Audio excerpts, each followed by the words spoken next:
तुझ्या बाबतीत आहे ना सगळं चुकत गेलं बघ.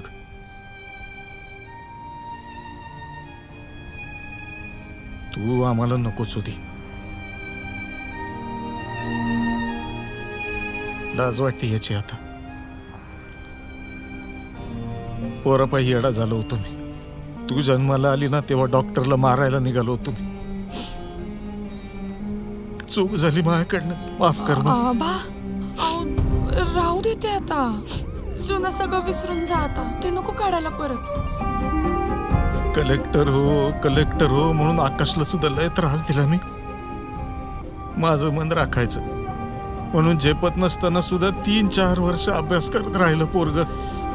आबा आकाश नक्की येईल परत. तुम्ही काय बी काळजी करू नका. हा तुझ्यासाठी का होईना त्याने परत यायला पाहिजे.